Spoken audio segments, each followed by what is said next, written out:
In this breaking story, Donald Trump just frantically called Mike Johnson, all as a red state brutally revolts.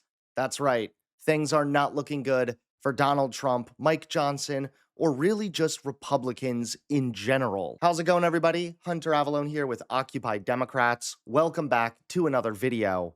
Now, Donald Trump is an absolute nightmare, and this is why his policies are losing bigly. Trump is getting called out even from pastors. Want to say is I can no longer, as a pastor, as a human, and as someone who's given their life to the way of Jesus, I can no longer stand by as Christianity gets hijacked by a particular agenda that is not the way of Jesus.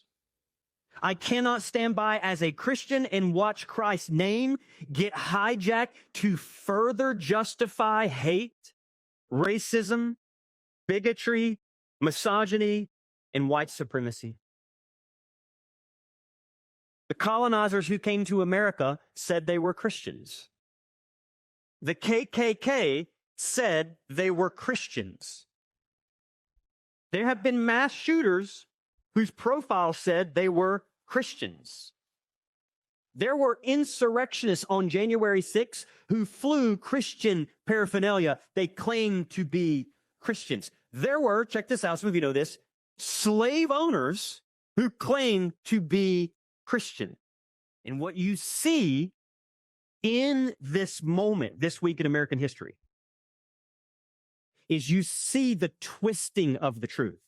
And what I want to say to you is, if these quotes that Jesus defeated death so you can live by Charlie Kirk and Dr. King was an awful human being and civil rights was a huge mistake, if these feel incompatible, it's because they are. These quotes are not compatible with each other, and I also would like to say they're not compatible with the teachings and way of Jesus. And part of the reason Trump is so widely disliked is because he's constantly playing this pathetic blame game. But it's been disappointing to see President Trump or DHS Secretary Kristi Noem on the Sunday shows denying the fact that Donald Trump's administration granted him asylum in April of this year.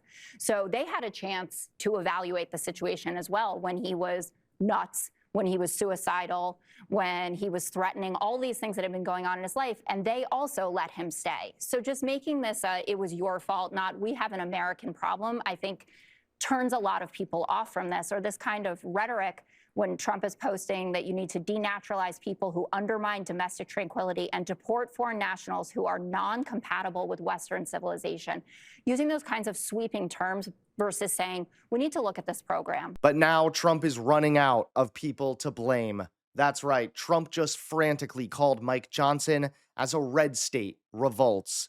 Take a look at this breaking story. Brand new reporting reveals a major red state panic inside the Trump White House. Leaked details show President Donald Trump making frantic last-minute phone calls into Tennessee's 7th district, a district he won by 22 points, because Republicans are suddenly terrified they might lose it. The special election pits Democrat Afton Ben against Republican Matt Van Epps, and what should have been a safe GOP hold has turned into a near toss-up. Polling from Emerson College shows Ben trailing Van Epps by only 2 points. That is an unprecedented 20-point collapse for Republicans in a district they've dominated for decades. And the desperation is playing out in ways that would have been unthinkable a year ago. According to Slate, Speaker Mike Johnson has been physically holding up his cell phone to a restaurant microphone at small campaign stops, including a burger joint north of Nashville, so diners and reporters can hear Trump calling in. Not a rally, not a formal event.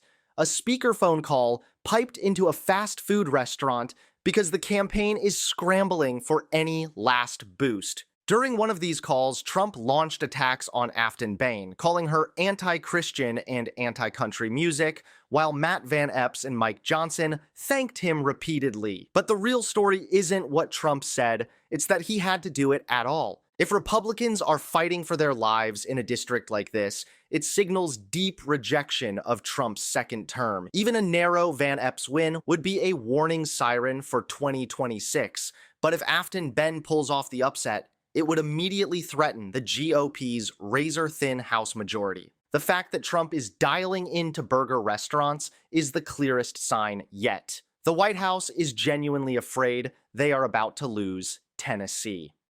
Thanks so much for watching. Please click that like button and subscribe to Occupy Democrats so that you can stay informed and help us stop Donald Trump.